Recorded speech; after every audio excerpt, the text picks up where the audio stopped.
மறுபடியும் வாக்கம் டாக்கில் உங்களை வந்து சந்திக்கிறேன். மக்களே உஷார், இந்த தடவை ஏமாந்துடாதீங்க. இந்த தடவை நாங்கள் நல்லாட்சி கொடுப்போம், அவங்க பண்ணதை நாங்கள் பண்ண மாட்டோம், இவங்க பண்ணதை அவங்க பண்ண மாட்டோம் அப்படின்னு ஒவ்வொரு தலைவர்களும் கதறிட்டு கிடக்கிறாங்க. நம்ம பார்க்குறோம். வெயில் ஒரு பக்கம் சுட்டு எரிச்சிட்டு இருந்தாலும் இந்த 10 நாளில் அவங்க படுற கஷ்டத்தை பார்த்தா அடுத்த 5 வருஷத்துக்கு ஜாலியாக உட்காந்து நம்மளை யாரோ ஒருத்தர் கொஞ்சமாவோ ஜாஸ்தியாகவோ ஏமாற்ற போகிறாங்க அப்படிங்கிறது நமக்கு நல்லாவே தெரியுது. இதில் இலவசம் அப்படிங்கிறது வந்து லெஜிட்டிமேட் ரைட் அப்படின்னு மக்களே வந்து ஏற்றுக்க ஆரம்பிச்சிட்டாங்க. அதாவது ஒரு பொய்யை பல தடவை சொன்னால் அது உண்மையாயிரும் அப்படிங்கிற ஒரு கூற்று இருக்குது.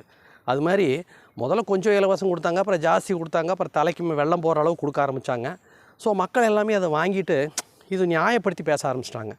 அதை விட ரொம்ப கேவலம் ஓட்டை வந்து பணத்துக்கு விற்கிறது. இதுவும் வந்து தவறு அப்படின்னு கத்திட்டு இருந்தாங்க. சமூக ஆர்வலர்லாம் கத்தி கத்தி பார்த்து அவங்கள விட்டுட்டாங்க.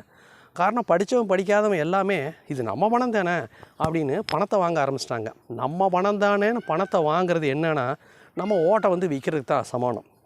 நம்ம சொல்லிக்கலாம், யார் வேணாலும் பணம் கொடுங்க, ஆனால் எங்கள் ஓட்டு இவங்களுக்கு தான் அப்படின்னு அதில் ஒரு நியாயம் வேறப்படுத்தி ஒரு கேவலப்படுத்திக்கிறோம்.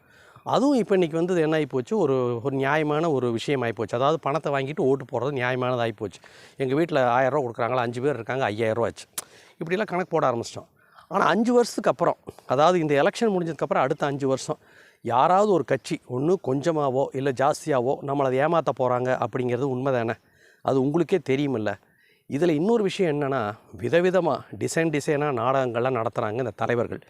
புதுசாக இருக்கிற வேட்பாளர்களை யாருன்னே தெரியறதில்ல. இப்போ எங்கள் தொகுதியில் ஒரு வேட்பாளர் வராருன்னா ஒரு புதுசாக இருக்காருன்னா அவர் யாருன்னே தெரியாது. அவரும் ஒரு கலர் துண்டை வந்து கழுத்தில் போட்டுக்கிட்டு நாங்கள் அதை பண்ணுவோம், நாங்கள் இதை பண்ணுவோம், டேமை கட்டுவோம், இதை பண்ணுவோன்னு சொல்லி போட்டு புதுசாக அள்ளி பொய்கள் அள்ளி வீசுகிறாங்க அப்படிங்கிறது மக்களுக்கே தெரியும்.